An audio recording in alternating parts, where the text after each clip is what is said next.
Hey there, everybody. So in recent weeks, there's been a lot of news surrounding the Disney company and not a lot of it positive, to be honest. So I thought we'd go over some of the things that have been going around in the world of Disney in the past few weeks, and some things I'll be a little bit in defense of Disney of, and some things not so much. But yeah, been a busy week, so let's talk about it. So first things first, is Bob Iger, the CEO of Disney, selling the Disney company? A few weeks ago, Iger had done an interview where he had mentioned that Disney would be looking towards selling some of their assets, and people took these quotes and started to really run with them. And I saw some of these like outlandish things like, Apple is going to buy all of Disney and Apple will control the Disney parks and things like that. It's not entirely what he was saying or what's happening, but I'll try to break it down as best I can. The long and the short of it is that these quotes from Iger and him signaling Disney's willingness to sell some of their assets is really kind of indicative of a bigger focus, I think, from the Disney company to reallocate their resources and their investments and really their focus from these cable and these linear networks towards a streaming model. And there's a bunch of reasons for that, and we'll get into those in a little bit. But yeah, no, Disney's not selling they're not selling their parks, they're not selling their movies or things like that. They're not selling the company. Again, there's not going to be some hostile takeover from Apple. This really is Disney looking at selling their linear networks, and that's not a small thing, by the way. I know I'm downplaying it a little bit. That is about a third of the company. But again, a lot of that is more of a signal that Disney is trying to move the company in a different direction.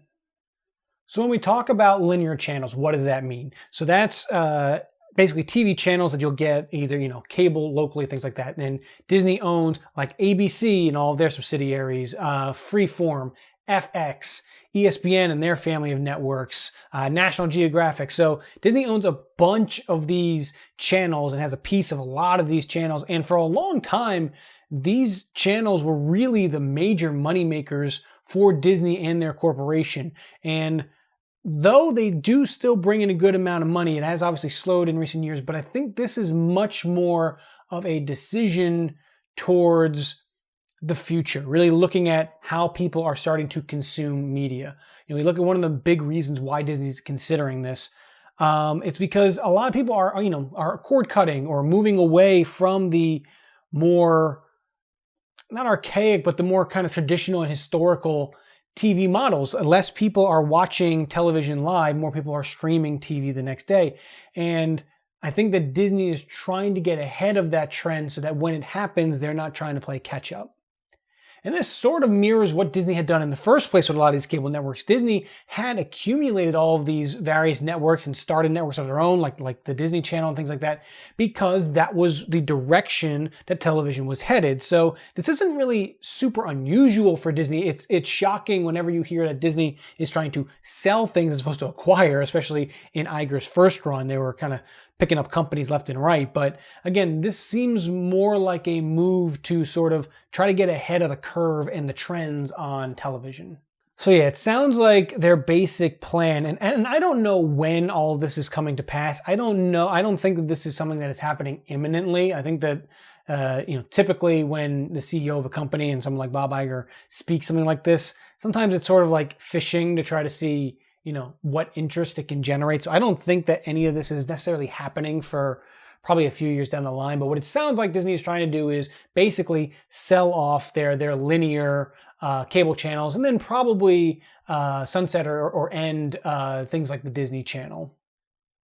Now, personally, I don't see them selling ESPN, or at least all of ESPN. Iger had even said in this interview that they were looking for strategic partners for ESPN. Some of that I can speak to a little more, I guess, intelligently, because my profession sort of has me a little bit in that space and dealing with some of ESPN in terms of streaming and things like that. But yeah, I was saying before how people don't tend to watch television live as often these days.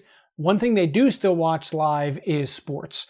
So I don't see ESPN, I don't see ESPN being one of the networks that is sold by Disney. And to that point, The other network that I really don't see Disney moving entirely away from is ABC. ABC is obviously, one of your premier cable networks. People all over the globe have it. It's not a cable network. It's basic cable. ABC also holds the rights and is a major player in the rights for the NBA, which again kind of falls into that. This is something that is very expensive, very profitable for a company. So this is pure speculation, but I don't see Disney selling the entirety of ABC. They may bring in partners and sell parts of it, but I don't see them getting rid of ABC entirely. So the big questions then would be why now? Why is Disney trying to make this move now? We talked about this a little bit with sort of just the trends in television and things like that and trying to stay ahead of the curve. The other big part of this is just financial. Let's see here. I have in my notes here. So Disney is, as I think a lot of you know, but in case you didn't, Disney owns a majority stake in Hulu. So which makes sense because that's where a lot of the ABC shows go and things like that. So Disney is the primary owner of Hulu. However, there is a third of Hulu, a third of the stock that is owned elsewhere by Comcast, I believe it is. And Disney is contractually obligated because of deals that they made in the past to buy that final third. That final third of Hulu costs an estimated $27.5 billion. And then you add that onto back when Disney bought 20th Century Fox back in 2019. They're still kind of paying the debt off of that. So we're talking about like $100 billion worth of assets that Disney is either paying or will have to pay soon. So when you start to realize that this is coming down the pipeline very soon, it does start to make a little bit of sense why Disney is a lot more open to selling some of these, major parts that they have just to try to subsidize some of what they're taking on. And when you're looking at financials and things like that, why would, say, you sell something for $30 billion just to turn around and buy something for $27 billion?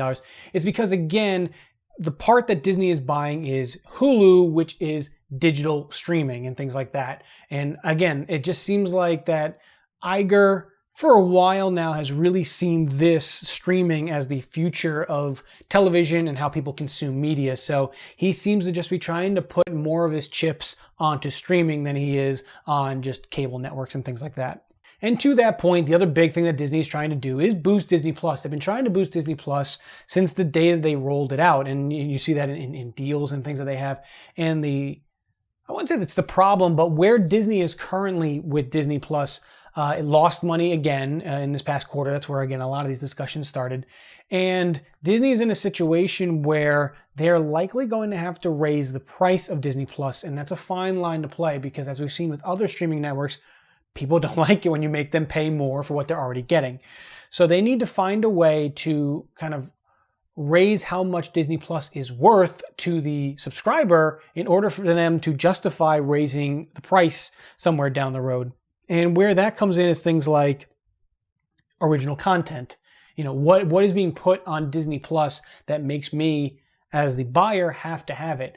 And I had always said from the beginning, I was very curious when Disney Plus was rolled out because Disney Channel still existed. How is Disney going to manage what is being made and what is going out on the Disney Channel and what is being made and going out on Disney Plus?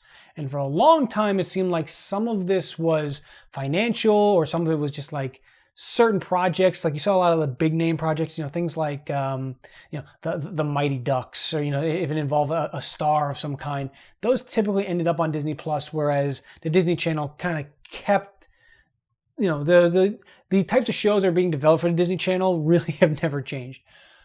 But yeah, when you're trying to draw more people to Disney Plus, and when you as a company are starting to focus less on cable, you do start to wonder, okay, are we shooting ourselves in the foot by developing DComs and by developing shows for the Disney Channel when all of this could be going to Disney Plus and could be bringing in people who are Disney Channel viewers and maybe not Disney Plus subscribers?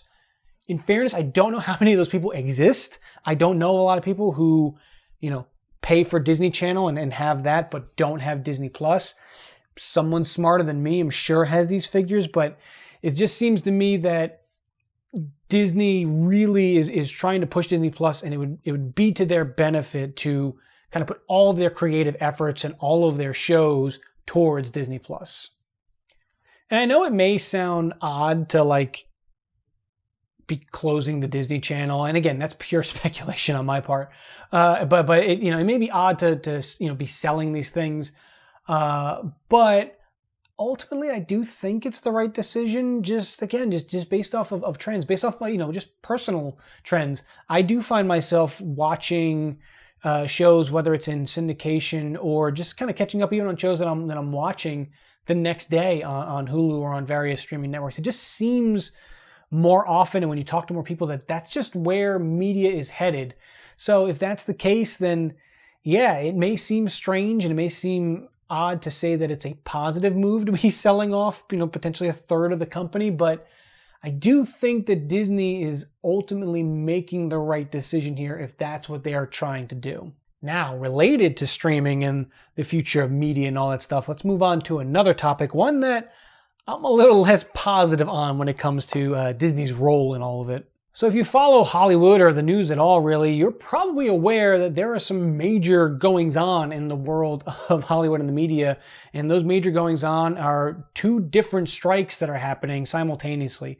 The Writers Guild of America is on strike. It is not the first time they've been on strike, or not even the first time in the last, decade and a half they've been on strike, as well as SAG-AFTRA, the Screen Actors Guild. They are also on strike right now. So this is a major crippling of the Hollywood industry in that both the writers and the actors are all on strike.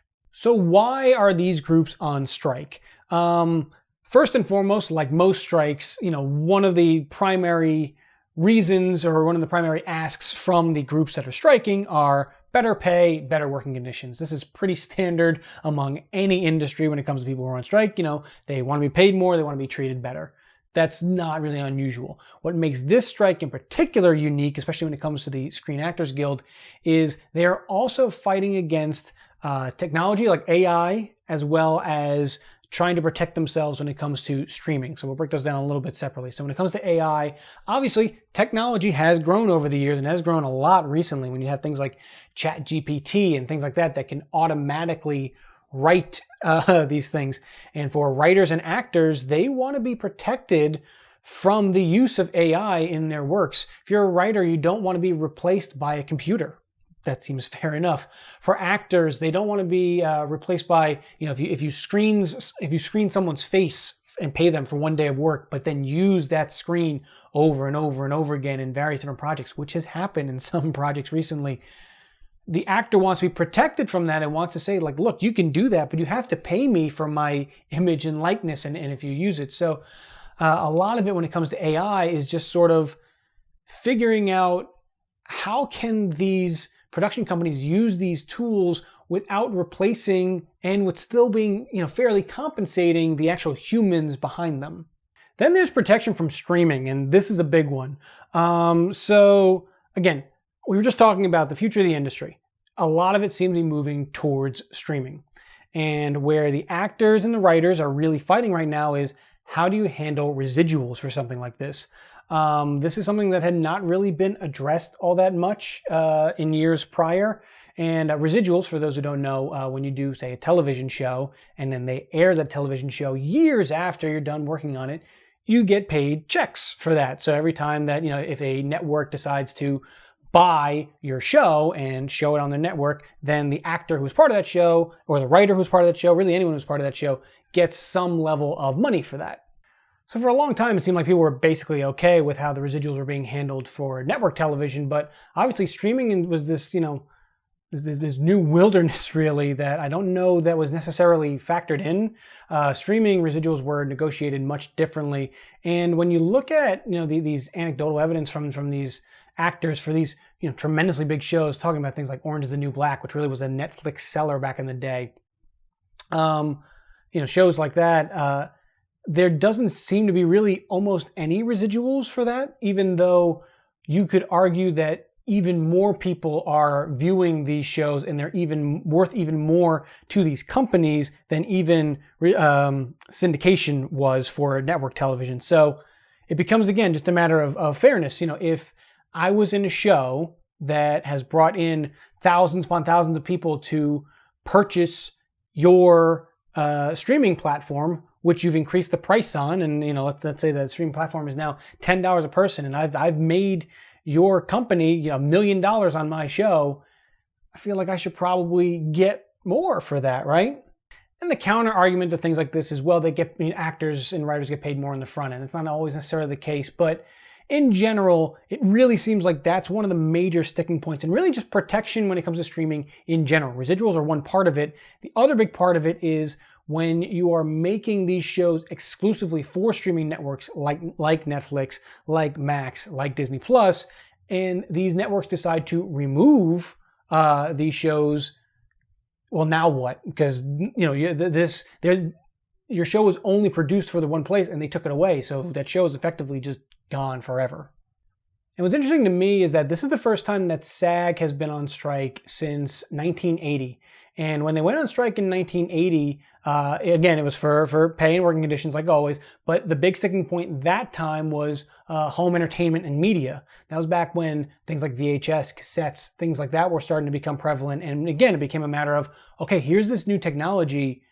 How are we being paid fairly for this, for people being able to buy our content? So, even though, it's very different now, it seems like it's a very similar strike in that, there is this new technology, there is this new way to consume media.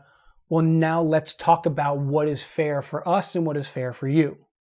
Now, where this all relates back to Disney is that Disney's been a major focal point for those who are on strike. And a big reason for that is because Disney is one of the, largest and most recognizable media companies, not just in America, but worldwide.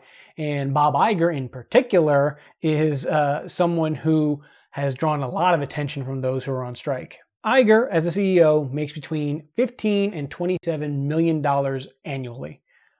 That's a lot of money. And it's a lot more than CEOs used to make. And again, some of that is just the nature of the world these days. But the argument that these actors and writers are making is, when you have certain people at these, production companies who are making so much money, and you have certain people who are making very little, for some writers, it's hard to even make a living wage with things like this.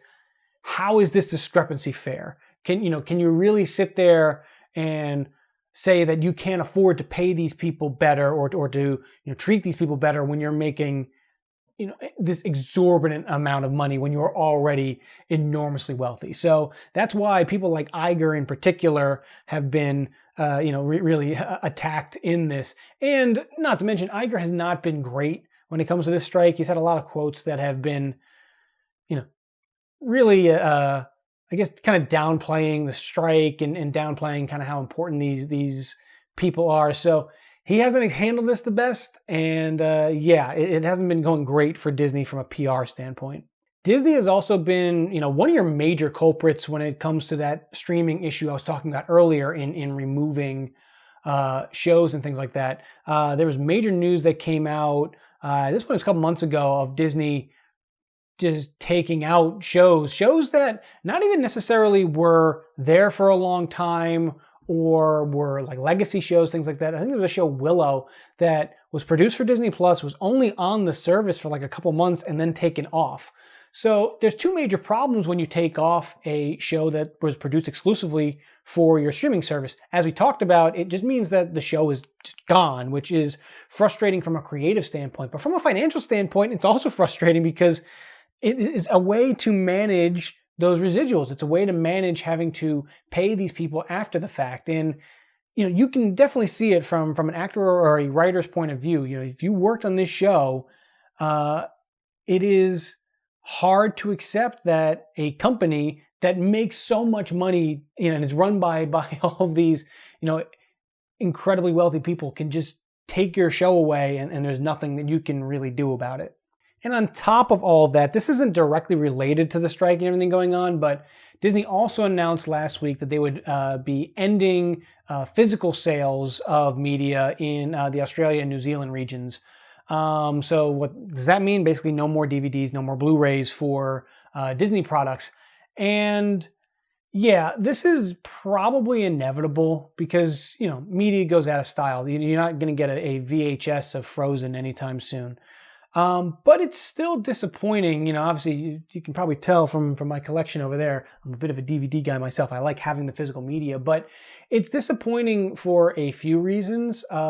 One is, it's just disappointing to not have that option anymore, to be forced to rely more on these streaming networks, which is the point, admittedly. That's exactly what Disney wants you to do. Again, going back to what we were talking about earlier, trying to get more people to subscribe to Disney Plus. How do you do that? By making that the only place that you can see these new movies, and the only place that you could, own these new movies. But again, that's part of why this is lame, because you can't own anything anymore. And when it comes from a conservation of media standpoint, it also makes that very tough, and it now forces these actors and writers, and that's really where this relates more to the strike, to have to rely heavily on these production companies and these streaming networks.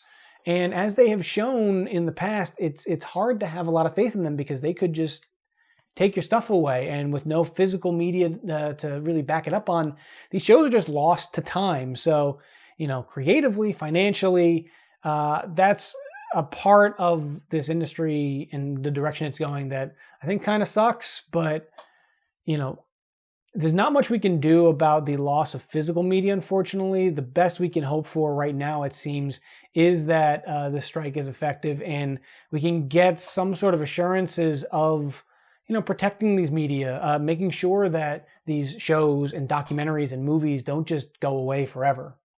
Don't know if you could tell through all of this, but yeah, ultimately I'm on the side of the unions with all of this.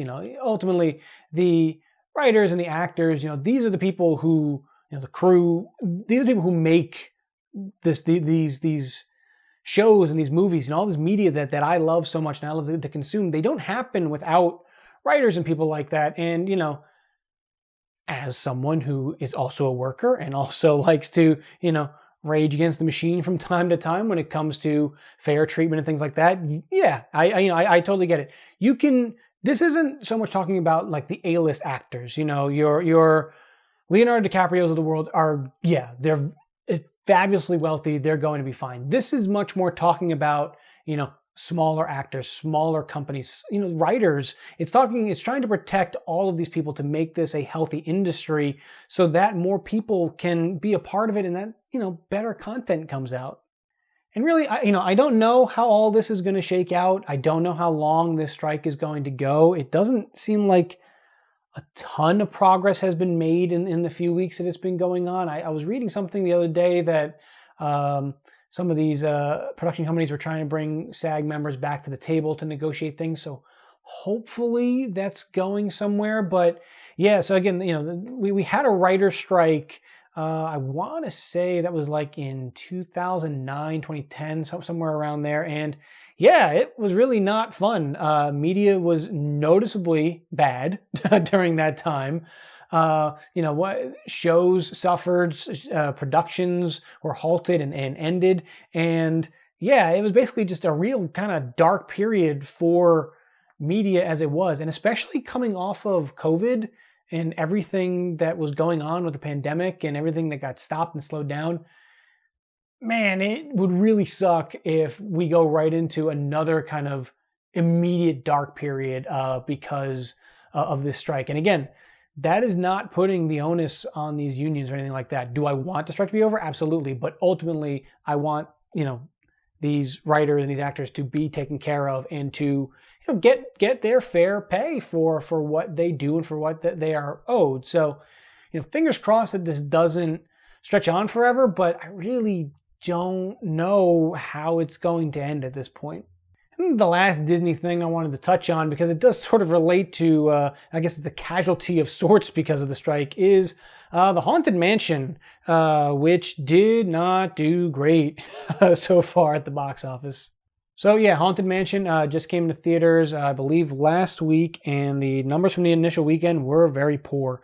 First of all, Haunted Mansion was a shockingly expensive production. It cost, I saw, $150 million to make, and that was before advertising.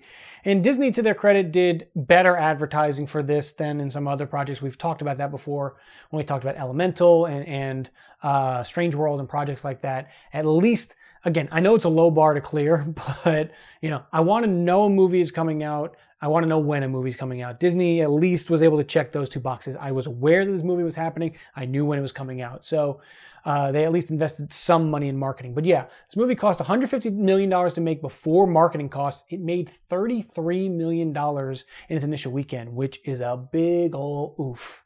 Now, I have not seen Haunted Mansion yet, so I cannot attest to how good or bad the movie is, whether it deserves its flop status or it deserves more people to be seeing it. What I can talk about, though, is why I think that this happened and how I think that some of this could have been preventable. First and foremost, Disney has got to find, Disney and really just companies in general, they got to find a way to start making these movies cheaper. You keep seeing these really just expensive price tags for these movies. And again, some of that is that, yes, movies are becoming more expensive to make. AI or CGI is starting to become more expensive, and these actor salaries, things like that. I understand that, but it's such a tall ask when you need all of these movies to clear $200 million just to make back a profit. It's really putting a lot of undue pressure on these films, and it's not realistic. And it's, I think, a big reason why you see so many quote unquote flops, especially from Disney lately, is because the price tag on these movies is so high. It's just unrealistic for them all to make money. It can't be done. That being said, if a movie is going to cost you $150 million to $200 million, you have to put it in the best potential place to succeed. And I don't know that Disney did that. Disney will sit here and they will tell you the reason why Haunted Mansion did not do as well as it should have was because the stars couldn't promote the film and because of unexpected competition at the box office. When you talk about stars not being able to promote the film, well, part of that is your own fault. Again, that is because of the strike. Obviously, the Screen Actors Guild is on strike. They cannot go out and do media tours and things like that. So they could not be the ones who were promoting the Haunted Mansion movie. They couldn't even walk the red carpet, actually. I don't know if you guys saw that news story. Disney actually had Disney characters walking the red carpet at the Haunted Mansion premiere. So people like Cruella de Vil and Minnie and Mickey.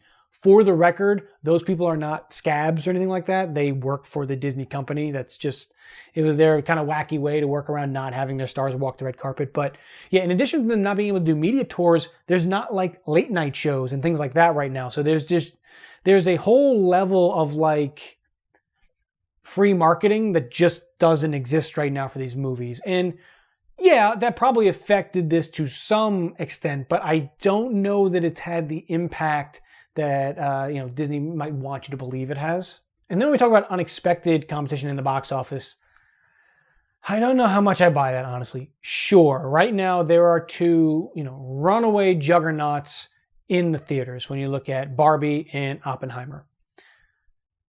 I think that while you may not have been able to anticipate that a movie like Oppenheimer has made as much money as it has, and maybe even Barbie to an extent, man, the writing was on the wall for this, I think, for a long time. Really, when the marketing really got going behind Barbie, you very much knew that this is going to be the movie of the summer. This is going to be the big blockbuster.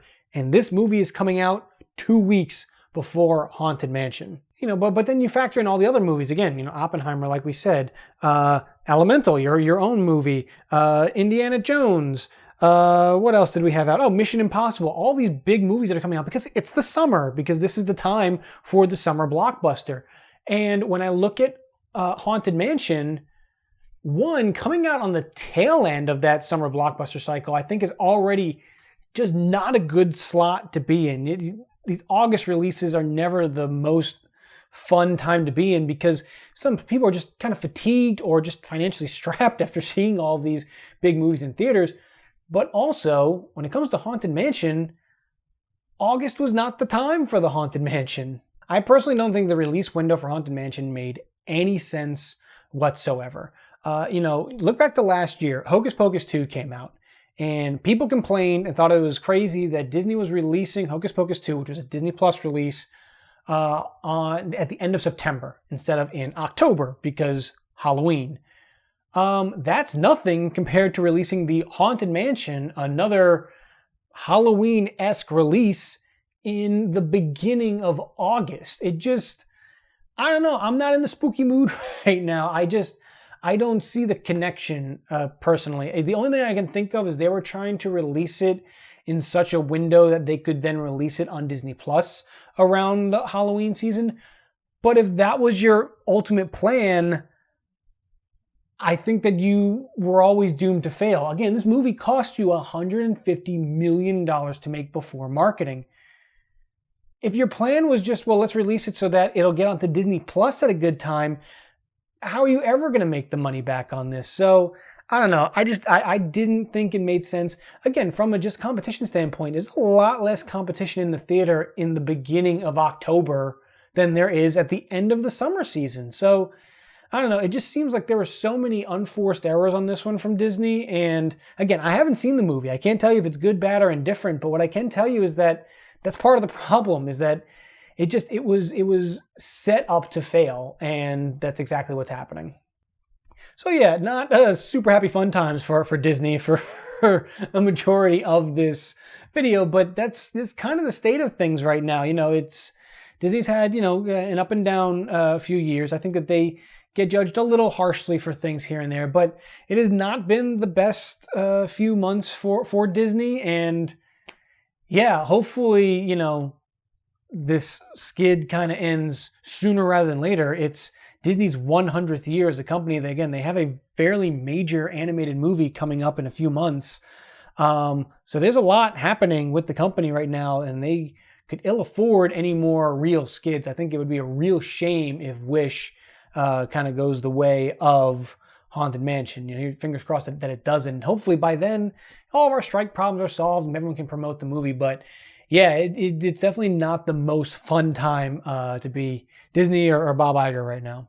Well, on that cheery note, some news on the channel. The next video that I will be releasing, the next edited video I will be releasing, is the long-awaited Disney Guy review for Aladdin. So I'm starting work on that. I'm doing everything in my power to try to get it up by next week, but no promises on that. I'm going away, and there's been some delays with just like physically getting the media that I need. Again, talking about the loss of physical media, trying to just get what I need in order to do the video, but trying my best to get it done for next week. If not, it'll certainly be the week after that. The video is definitely coming. Work is happening towards it, so just hang tight, and hopefully you guys are excited for that, because I'm excited for it. It's one of my favorite movies of all time. I'm very amped up to be able to talk about it with you guys finally. And as always, if you want to keep up to date with myself on the channel, you can subscribe to the channel here, click the notification bell. You can follow me on Twitter, or X, whatever we're calling it these days, at Joe the Disney Guy. And as always, if you want to help out this channel, you can check out my Patreon page. Link for that will be in the description down below. So yeah, let me know what you guys think of all of the various uplifting Disney news that we went over today. I always love talking with you guys and having a conversation. So let me know what your thoughts on all of this is down below. And I will see you all real soon.